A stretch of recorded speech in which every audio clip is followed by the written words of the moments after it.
Can I give birth here?" The woman's voice barely rose above a whisper, more fragile than the wind that rattled the dry fence posts. Farmer Kasango stared, wide-eyed, unable to understand the storm that had just arrived at his gate. It was the end of a long day when exhaustion usually slowed the world into silence. But instead of silence, he had found a pregnant, battered stranger collapsing across his doorstep with her wrists bound. Her lips quivered, her skin pale, her voice trembling as she asked her single request, and then her body gave out, collapsing into the darkness of his arms. Kasango froze, his strength suddenly borrowed from something older than himself. He had no idea that her broken body carried not only a child, but secrets that would crack open his past. He had no idea that the man who had left her for dead was not some nameless villain, but his own brother, the cruel blood he had spent years trying to forget. By lifting that fainting woman into his home, he was unknowingly inviting war into his own life. That one act of mercy would soon lead him into confrontation, not with a stranger, but with his own blood. Her name was Zola. He would not learn it that night. Not yet. Inside his poor house, mud walls, rusted zinc roof, and a handful of wooden chairs, the space felt suddenly too small, too fragile, too heavy to contain the storm curled in his arms. He placed her carefully on the bench by the wall, not like a man moving an object, but like someone lowering a cracked vase that still longed to hold water, still longed to bloom. His old knife, blade chipped but sharp with years of use, sliced away the rope that dug raw circles into her wrists. Freedom came. But Kasango knew the truth. Rope was not what had bound this woman. She carried knots inside, twisted too tight, born of cruelty and fear stitched deep under her skin. Her breathing rose faintly, chest lifting in shallow swells. Her eyelids fluttered. Kasango pressed fingers rough with calluses against her hand, searching for life at the fragile thud of her pulse. It was weak but steady. He fetched a rag, soaked it in cool well water, and returned to wipe dust and sweat from her face. The gesture was quiet, reverent, as though brushing away not just grime, but ghosts clinging to her. When he rolled up her torn sleeves, light revealed bruises. Dark, slow, blooming bruises. Not fresh, not momentary rage. No. These wounds carried the fingerprint of cold cruelty, patient cruelty. Hurt meant to teach despair, more than to cause pain. When Zola woke, it was like someone surfacing from beneath black water. She jolted, gasped raggedly, eyes darting around the room with a panic that made her shake. Her body curled defensively into the corner, clutching her swollen belly as though that unborn child were her last line of defense. And then came the words, fragile, but sharp enough to slice deeper than any scream. "Are you going to send me back to them?" The question ripped something hollow from Kasango's chest. He lowered his eyes. In truth, he didn't know what to say. He was not a man who lived by words. Solitude had stolen most of his conversation over the years. He had spoken more often to the cattle in his fields than to living souls. But something inside told him that words, any words, would not be enough here. So he said nothing. Instead, he rose. He retrieved a plate of corn porridge he had made that morning. It was simple, plain, unsalted, unremarkable, but warm. He placed it on the table with a spoon beside it and stepped away, offering no speech, only space. Zola hesitated. Hunger, exhaustion, and the subtle tremor of her unborn child moved her closer to the plate. She ate like a person starved, spooning between breaths, not daring to look up. Kasango sat opposite, watching quietly, not judging, but searching, like a farmer examining the sky for signs of a storm he already knew was coming. The room was heavy with silence, until the old radio lurking on top of the fridge suddenly hissed with static. A harsh note of life outside slithered into that closed space, reminding them that the world still spun, even when their lives had paused. The lantern light wavered. Shadows long and anxious stretched across the simple walls. Within that space, two broken lives, his and hers, stumbled toward a fragile, unspoken recognition. No one asked names. No one offered stories. Yet her eyes screamed with a pain her lips wouldn't dare pronounce, and his gaze mirrored an ache he had locked away in a dark corner of the past. That night, silence itself became their language. Two silent lives, both abandoned in different ways, both haunted by losses no words could ever translate. Together in that room, invisible threads began to intertwine. Kasango prepared her a bed on the floor, laying down a blanket and his best pillow. He chose the shed for himself, leaving the house as a sanctuary for her. As the skies cracked with distant thunder, he stretched on sacks of corn inside the rough shed, listening to the drum of wind. The rain carried him back, years ago, to another dark night, when his wife's labor screamed through walls and fate stole them both away. That memory had never healed. Inside the house, Zola slept uneasily. Every creak of wood startled her. Her hands cradled her belly. The baby stirred. Pain came in small waves, close enough to warn, but not yet to break. She whispered to her child, words like a prayer. "Just a little longer, my child. Just a little longer." At dawn, Kasango woke to something other than the crow of the rooster. Through the silence of mud walls came the muffled weeping of a woman. Zola's grief soaked into her pillow, quiet, restrained, yet unbearably heavy. It was the kind of sobbing only heard from someone who had carried so much hurt for so long and found, for just one night, a corner safe enough to finally release it. He didn't intrude. He stood by the window, staring at the lantern glow flickering from inside the house, and let her weep in peace. The next morning, when daylight licked the horizon, Kasango returned to find her asleep still. Face softened just slightly into an expression that looked, for the first time, like peace. He didn't know what future the day would bring, yet somehow it felt enough that she was here, alive, resting. Sometimes presence itself was salvation. By the third day, silence broke. The tension in Zola's body had grown sharper. Contractions pressed harder against her strength. She sat on the weathered porch, the morning sun spilling across her pale face. Kasango carried her guava leaf tea without comment. They had become fluent in a kind of silence that seemed louder than speech. And then she spoke, her voice hoarse, strained, yet cutting through the stillness like a spade into stubborn earth. "It was my brother." Kasango froze lightly, eyes lifting. "After I found out I was pregnant, he changed. He said I had thrown away our only chance to climb. He wanted me to say that my baby belonged to one of his clients. Some rich married man. A dirty deal. He said if I agreed, we'd be rich. If I lied, life would open wide for us, but I—" Her voice trembled, breaking against the truth she fought to say. "But I couldn't do it." She looked down at her own hands, still marked from the ropes, and continued with a voice caught between anger and shame. He said, "I had brought shame to our family that I was ungrateful. After that, he locked me away in an old house, far from everything. No windows, no one, just him and two thugs. He gave me food like feeding an animal. Said he'd keep me there until the baby came, and then he'd take care of the problem." Kasango closed his eyes for a moment. The wind blew softly, carrying the scent of firewood and damp brush. He knew that kind of cruelty, not by hand, but by the look, because only someone whose soul has been broken can recognize when another is bleeding.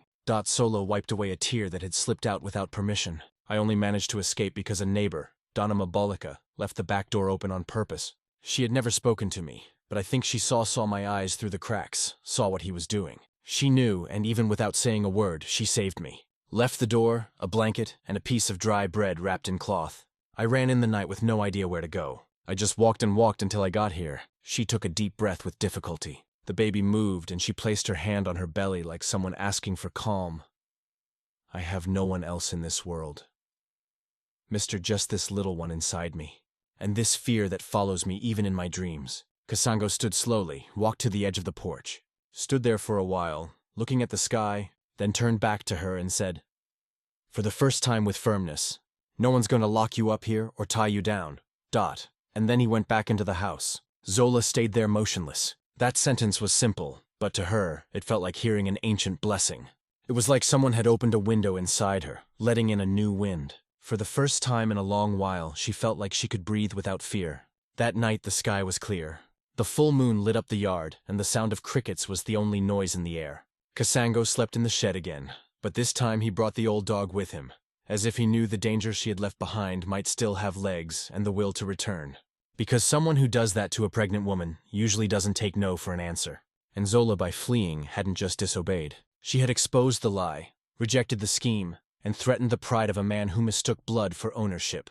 She knew her brother wouldn't forget, and deep down, Kasango knew it too. But for now, in that mud-brick house, there was an unspoken pact. She would try not to be afraid. He would try to protect her Dot. And the baby, even before being born, was already a reason for war and redemption. The week passed the way days do in villages forgotten by time. Slowly, with the smell of wet earth and the sound of wind whispering through the trees, Kasango continued his routine in the fields. But now his steps were more alert, shorter. He always came home earlier, kept an eye on the road often, like someone who senses that another person's past might knock at the door at any moment. Zora, in turn, was beginning to regain her color. Not much. Fear was still a shadow, but her face was starting to show signs of a woman living, not just surviving.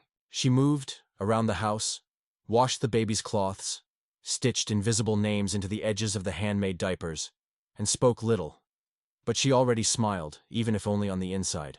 But the sky seemed to carry another story. On that Saturday afternoon, heavy clouds began to form beyond the mountains. A strange silence fell over the land, as if even the birds had paused to listen. Kasango looked at the sky, tightened his hat on his head, and muttered to himself, "It's going to rain hard." Little did he know, it wasn't just rain that was coming. Shortly after sunset, the first thunder cracked open the sky. Zola had been uneasy since morning. The baby was moving too much. The pain had grown stronger, and she couldn't sit still for long, Kasango noticed. He left dinner on the table and pulled a chair close to her. "Is it today?" he asked in a low voice.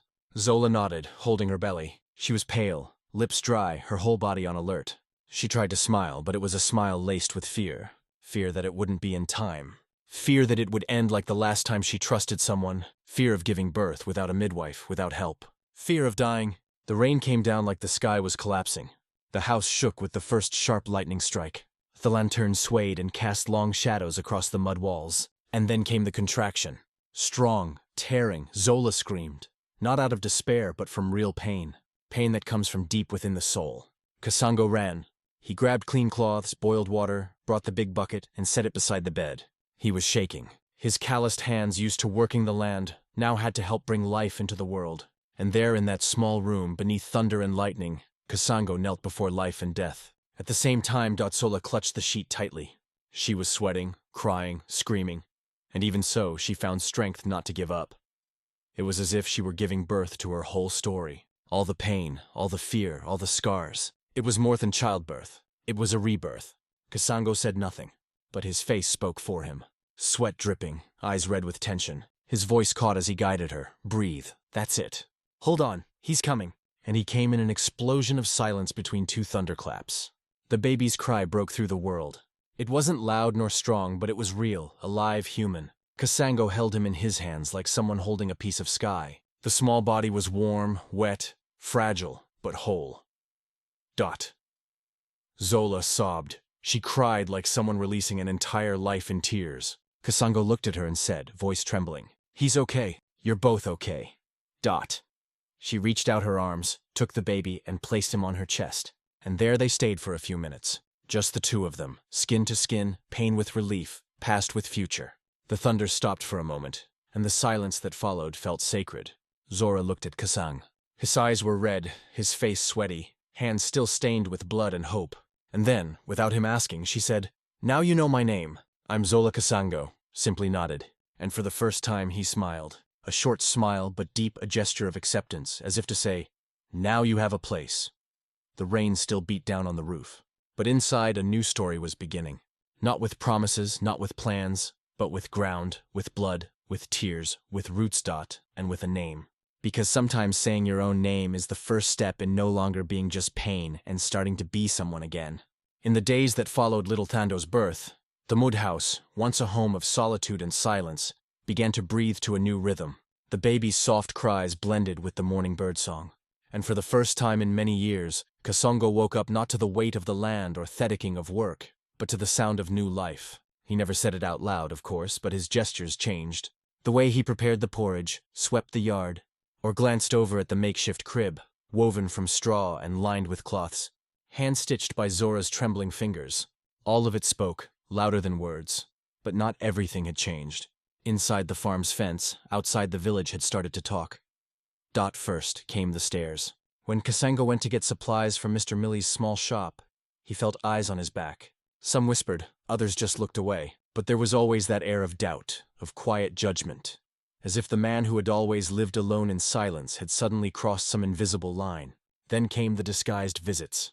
A distant neighbor showed up with a basket of cassava. Another brought tea leaves. But their eyes wandered around the house, searching for signs, for clues, for scandal. Zola noticed she'd stay huddled in the back of the room, baby in arms, trying to disappear into silence. One morning as Kasango returned from the fields, he found 3 men standing at the gate. One of them was Mithto, an old acquaintance, owner of the neighboring land.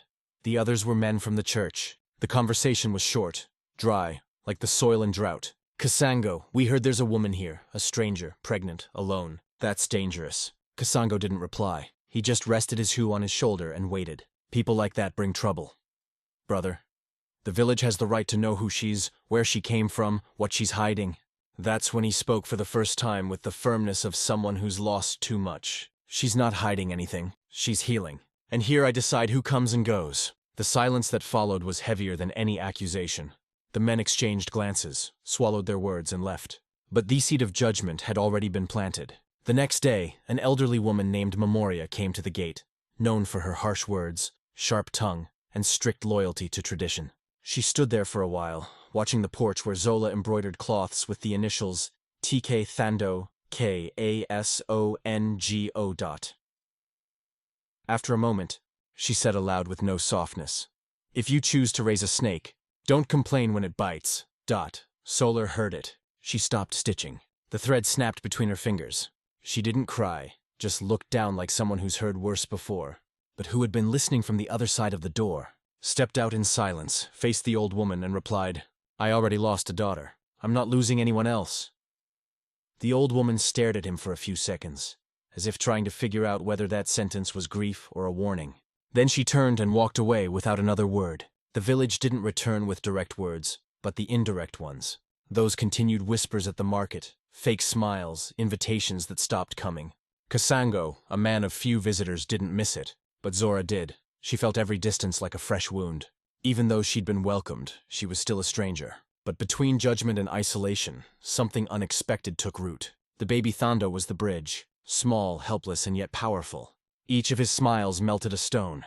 Each soft giggle in Kasango's arms was a shield against gossip. And Zora, with her baby pressed to her chest, began to bloom from the inside out. She embroidered with more color. She hummed softly. She learned the names of plants, picked up old recipes with the leaves Kasango brought from the bush. Fear still lived inside her, but it no longer ruled everything. The village, though still distant, began to watch with different eyes, because even those who judged recognized when something real grows from the soil. And in that little mud house, between whispers, silences, and unspoken promises, something was being born that the world always doubts. A family not made of blood, but of choice and of courage. In that region, forgotten by progress.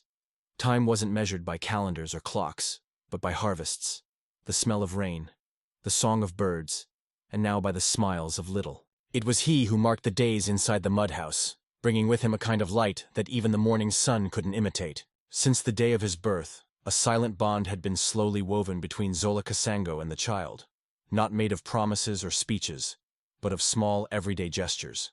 The first thread of that bond came when Thando, just a few days old, gripped Kasango's callous finger with surprising strength. The old farmer who once held hoes and sickles without a second thought trembled as he felt that tiny hand squeezing his as if to say, "Don't let go." He didn't. Every day after returning from the fields, Kasango would stop by the river. He'd wash his face, clean his hands, gather masala leaves and bitter roots for afternoon tea. At night, he'd prepare a warm soup and always served Zola's plate first without saying a word. She noticed even if she didn't mention it, and with time, she began to return the gesture. Zora, once stitched only out of necessity, began to embroider with intention. She started marking the cloths with their initials, ZK and TK. Burp cloths, pillowcases, improvised bath towels. Each stitch was like a silent prayer. She didn't know it, but Kasango kept every piece in an old chest in his room as if it were gold. Little by little, they began to laugh. First at Thando, who sneezed loudly after baths, then at the strange noises coming from the old radio, which cut out mids. They laughed at rainy mornings when the chickens would flee from the storm, at awkward silences that slowly turned comforting, and at silly little things that in another life might have meant nothing. But inside that improvised home, they held weight. It was a timid laugh, restrained as if both were still testing whether it was allowed. But the more the baby grew, the stronger the bond became. Zora began telling stories to the boy. She talked about the stars, the leaves of the bush, her grandmother, who could sew with her eyes closed, the taste of honey bread she used to eat as a child. Kasango listened quietly from the doorway. Sometimes he smiled to himself, sometimes he cried in secret. Thando, just a few months old, already knew Kasango's arms. That's where he calmed down on hot afternoons. It was Kasango's coarse beard that made him giggle. It was his deep voice that lulled him to sleep when Zola's strength ran out. One day, while gently rocking the boy in a hammock tied between two pillars in the living room, Zola looked at Kasango and said, "He listens to you like he's known you since before he was born." Kasango just nodded, but inside an entire wall cracked. It had been years since anyone had called him anything more than neighbor, sir, or landowner. And now, this tiny creature with bright eyes looked at him as if he knew there was still a heart beating inside, one that hadn't given up. One Sunday morning, as the bells of the distant chapel rang, Zola sat on the porch with Thano in her arms. Kasango appeared with a stick in hand and drew the child's name in the dirt, the letters crooked and slow. Tiha and oh, Dusolola smiled. She touched the name with her fingers and whispered, "Love." That's what the name meant. And that's what was growing between them. Even without words, even with all the scars, even with the village still doubting, because in some places, family isn't born from blood. It's born from surrender, from pain that recognizes pain, from the daily decision not to give up on each other. And there among embroidered cloths, warm soups, and silences that embraced something was being born. Something no promise could ever buy, belonging, who once only cared for the land, now cared for a living story. Zola, who once only fled, now grew roots. And Thando, small and innocent, was the invisible thread that stitched two broken hearts together, turning wounds into a home. Life on the farm had already found a new rhythm. The silence that once blanketed everything like thick dust now mingled with the sounds of pots clanging, muffled laughter, and light footsteps moving through the house. Thando was growing fast, like the children born from suddenness. Those who arrive in pain but find warmth where there was once only cracked earth. Zora now walked with confidence. Her eyes had regained their shine, and her skin, still marked with scars, now held the color of life. Kasango, though he'd never admit it, no longer remembered what it felt like to eat without her serving his plate first. But too much peace in that part of the world sometimes caused the strong wind. The afternoon everything changed. Theski was clear. The breeze was soft. The cattle grazed calmly, and Zola sang softly to Thando, rocking him in the hammock. Kasango, on the far side of the yard, was stacking firewood when he heard it. First the muffled sound of tires on the dirt road, then firm voices, heavy footsteps, and then the dog started barking. He knew before even seeing, he knew. 3 figures approached the gate. At the front came him, Sizzy, Zola's brother. He looked different now, but those eyes, those cold eyes, Kasango would never forget, even without having seen them before. Behind him were 2 men in worn-out uniforms looking like local security or hired militia. They carried rifles slung over their shoulders, as if that gave them the right to impose their truth. Kasango didn't move a muscle. He adjusted his hat, walked toward the fence, and waited. Zora, hearing the barking, stepped out onto the porch with Thano in her arms. When she saw her brother, her whole body stiffened. She said nothing. She simply stood firm, unhidden. Sis looked at her with a cynical smile, the kind that cuts deeper than a blade. "I came to take what's mine," he said loud enough for the words to echo off the stones. Kasango crossed his arms. His presence was simple but solid, like an old tree trunk. There was no arrogance in him, only certainty. "There's nothing here that belongs to you," Sizzle laughed. "That woman is dangerous. She's lying to you. A runaway crazy. Doesn't even know who the father of that kid is. You don't know her, old man. She destroyed our family." Zola didn't cry. She didn't scream. She didn't beg. She simply adjusted Thano in her arms and spoke for the first time, facing her brother with all the courage that Pei had taught her. "You didn't destroy me, and that child isn't yours. He's mine, and I'm not going back." The silence that followed was heavier than any gust of wind. The 2 armed men exchanged glances, waiting for a command. But Sesam didn't give one because Kasango spoke first. "She's dangerous to someone who learned to beat a pregnant woman."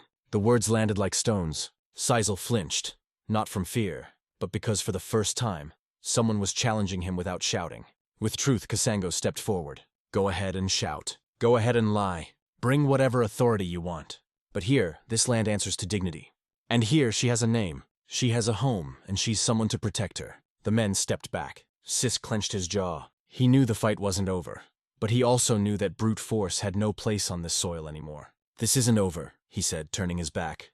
"It already is," Kasango replied, calmly, closing the gate behind them.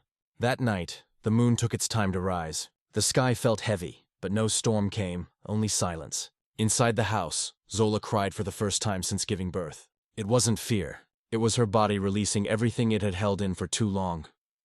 Kasango sat beside her, not touching, not speaking, just there. And Thando, in his makeshift crib, slept peacefully, as if he knew that the world outside was still harsh. But in here, there was solid ground to grow on because the enemy may return, dressed in uniforms and authority. But there are homes where not even lies can step inside. And in that home, built from earth, pain, and choice, truth had begun to take root. The confrontation with Sizid didn't just show the world that Zola now had a home. It also cracked open an old silence inside, Kasango's soul. For weeks he had been the steady ground she stood on, the steady gaze when fear tried to return, the hands that brewed tea that swept the yard, that cradled the baby as if he were his own blood. But no one knew, not even Zola, how much that baby, that cry, that woman with scars on her wrists, stirred up memories Kasango had buried long ago. The morning after her brother's visit, Kasango rose before the sun. He sat at the edge of the bed, feet on the cold floor, eyes fixed on an invisible point in the mud wall. The house still slept outside. The rooster was lazily crowing, and the wind drifted through the cracks carrying the scent of wet grass. That it was in that silence that he decided to open the box. Not a box of wood or metal, but the box inside his chest. The kind where we store everything we can't bring ourselves to say. Doza found him in the yard, sitting beneath the tree where he used to sharpen his tools. He looked distant. Thondo was in her arms, calmly sucking his fingers, unaware of the wars adults carry. She approached quietly, but he spoke before she could even say good morning. I had a daughter. Zora stopped. Not because of the surprise, but because of how he said it, like someone asking forgiveness from someone no longer here. Her mother, my wife, died during childbirth alone. I didn't make it in time. The road was flooded. The car got stuck. When I arrived, she wasn't breathing anymore. The baby Dot was taken by her family. They said I wasn't fit to raise her, that I was too rough to care for a newborn. He took a deep breath. His voice was steady, but his eyes said everything. I tried, knocked on their door for months. Then I gave up. Life turned gray. The house went quiet. I kept going, but not really. Zola sat down beside him, still silent. The baby, now asleep, made small smacking sounds with his lips, dreaming perhaps of milk and warmth. Kasango looked at Thondo as if he was seeing the daughter he never got to hold. When I saw you that day at the gate, filthy, tied up, asking if he could give birth here. Something inside me I thought was long dead. Woke up. Solar let a tear fall, not of pain, but of recognition. That confession wasn't just about his past. It was about them, about what connected them. Two mended souls trying to stitch a new beginning. I'm no good with words. Zola never was. But that boy here reminded me there's still something alive in here. She placed her hand over his. No kiss, no embrace, just a gesture, but one that said, I know. I carry unnamed pain too. From that day on, something shifted between them. The respect that already existed deepened into something else. A mutual understanding that love doesn't always arrive as romance. Sometimes it arrives as shelter. Kasono began caring for Thando as if he were caring for a second chance. He played with him in the yard, taught him to recognize bird calls, built toys from wood and rope. At night, Zora embroidered and told stories while Kasango pretended not to listen, but smiled to himself anyway. And most remarkable of all, they never said the word family, but they lived as one. Not out of duty, but because without realizing it, they had already become one. Because sometimes life takes something from us with brutality, but with time and the right kind of silence, it gives something back in an unexpected way. And who had lost his daughter and stayed silent for years, now held in his arms a child who called to him with his eyes.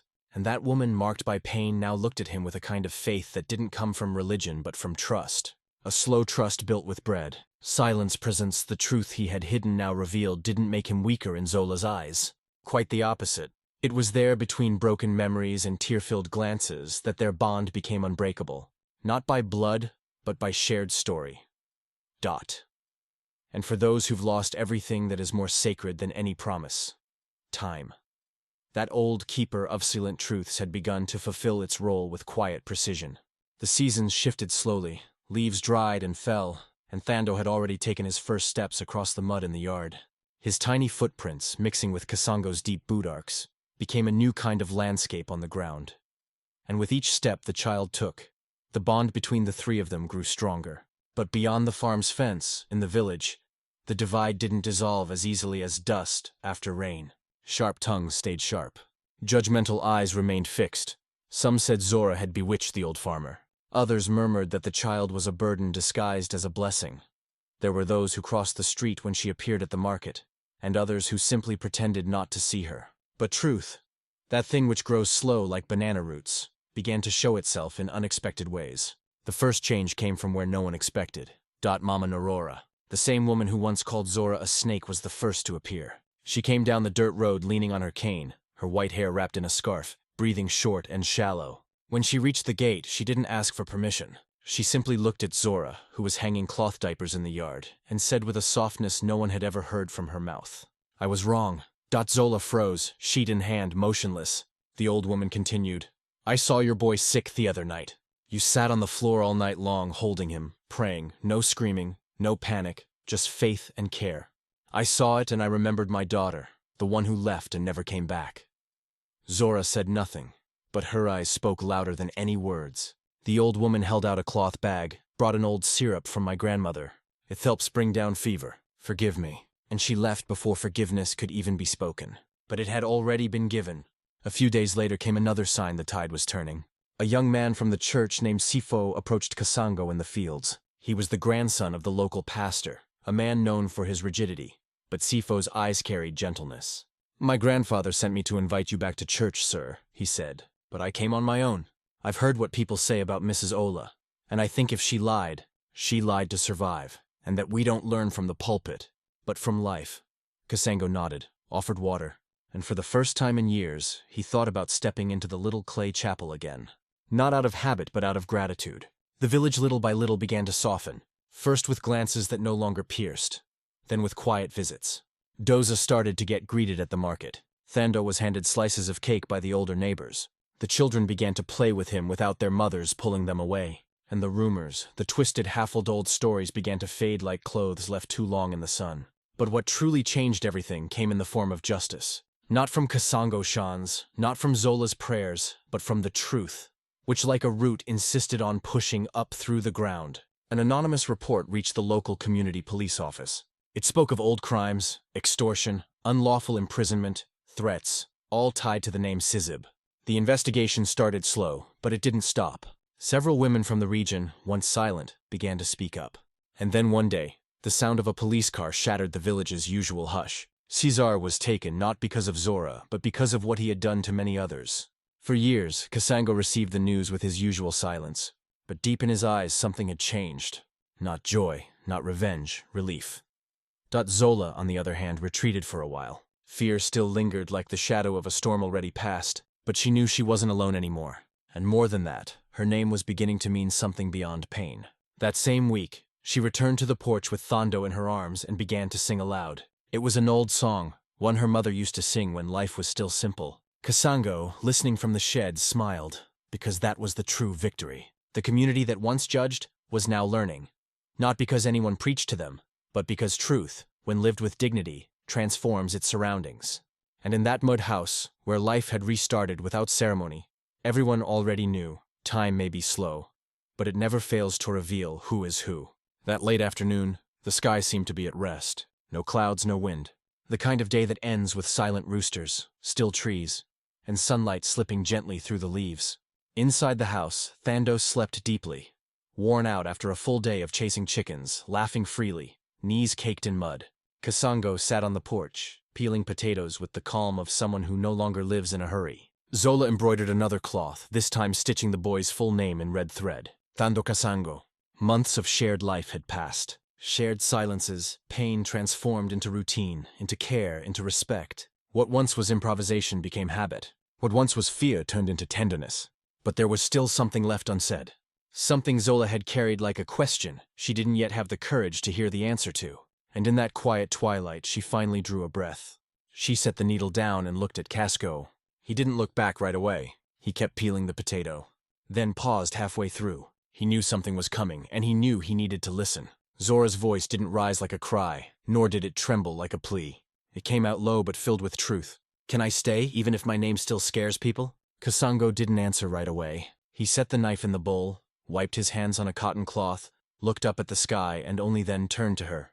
His eyes, which had always seemed to carry the weight of the world, now looked clearer, as if he too had been waiting for that question. He didn't say yes, he didn't say stay. No speech, he simply stood, walked into the house, and returned with Thando in his arms. Still asleep, fists curled, mouth half open, he approached Solar, gently placed the boy in her lap, and with a voice thick with feeling, said, "He'll learn to call you mother and me, father." It was a simple gesture, but inside it was everything. Acceptance, affection. Holmes all pressed her son to her chest, and there, resting her head against his, she let the tears fall. Not tears of pain, but of relief. as if the entire path behind her, the scars on her wrists, the escape in the night, the stormy birth, the village's judgment had been only a crossing to reach this moment. From that day forward, nothing changed in the eyes of the world. The house was still made of mud. The dishes were still washed with ash soap. The fields still demanded sweat. The cattle cared. But inside that house the ground had shifted. There was now a shared certainty, a silent pact. Zola began planting flowers along the side of the porch. She said she liked seeing color near the door. Kasango hung an old bell by the entrance, salvaged from an old corral. He said it was good to hear the sound of arrival. Ando. He ran more and more each day. He spoke little, but he saw everything. He mimicked his grandfather's movements and inherited his mother's quiet smiles. He learned to walk confidently on muddy ground, and every night he drifted to sleep, to Zola's voice, telling stories as if she was stitching the world together for him with words. The house wasn't rich, but it was full of a kind of love that doesn't need a name. A family not formed by blood, but by choice. Because in the end, Zola hadn't asked for charity or pity or shelter. She had asked for ground, a place to stop running, a place to grow roots without fear of being pulled out. And Kasango, without grand promises, gave her what many with riches never offer: belonging. The pain that once connected them gradually gave way to something else. Not happiness in the usual sense, but something more solid, slower, deeper. A peace that doesn't come easily. But once it arrives, it stays. And so, without haste, without noise, without witnesses, a home was sealed, not with documents, nor with rings, but with gestures, with presence, with truth, and with a child who would grow up knowing that the word father can take many forms, and that the word mother can be born from a question whispered at sunset. Time passed in the only way time knows how. Without warning, without haste, but always leaving its marks. The mud house still stood, its walls now freshly coated by Kasango's hands. With help from Thando, who grew strong like a sprout in fertile soil, the flowers Za had planted along the porch had bloomed more than once, now painting the entrance in shades of orange, red and blue, silent flags of a home rebuilt. Doza never ran again. Not because the world outside had become safe, but because she no longer carried the same fear on her shoulders. The past still lived inside her, but now as a closed room, visited from time to time. No longer inhabited. She rose early, cared for the house with a song on her lips, and taught Thano the names of plants, stones, birds, and winds. And the boy listened with wide, curious eyes, as if the world were being told to him by someone who truly knew it. Kasongo didn't become a different man. He was still a man of few words, deep gaze, and steady hands. But there was a new lightness in his steps. He no longer forgot to light the lantern before dusk, no longer ate alone, and he no longer let Sundays pass without taking Thando to sit beneath the oldest tree to tell stories from a time when the village was something else entirely. The pain he carried from what he had lost was still there, but now it lived alongside something else. A reason, something you can't buy or plan, something you grow. The village changed too, as places do when time and truth join hands. Those who once whispered about Zola now asked her for advice on herbs and old recipes. Children ran with Thano through the market, and the elders began calling Kasango father once more. The bitter memories weren't erased. They were redefined. What had once been scandal was now seen as an act of courage. Caesar was convicted. Justice, after so much delay, arrived like a late thunderclap, strong and necessary. It wasn't Zola who had reported him, but this time she was heard. For the first time, her voice mattered. And though she didn't celebrate, her chest felt lighter. Not out of revenge, but because truth, even when it can't fix the past, at least stops it from repeating. Then came the most unexpected gesture. Dola, with hands now steadier, sewed a thick blanket. Rough fabric, but stitched with the same care she gave Thando's cloths. She handed it to the village postman with a simple note: "So you don't die of cold." The blanket was delivered to the cell where Sizwin now lived, far from everything he once controlled. No one understood, but Kasango did. And that day he said something he rarely did. Forgiveness is soil where the past no longer blooms. The child grew up hearing these truths. Zola and Kasango never hid their pain, but they never let it become a prison either. They told it all from the day she arrived with bound hands to the night he was born between lightning and bravery.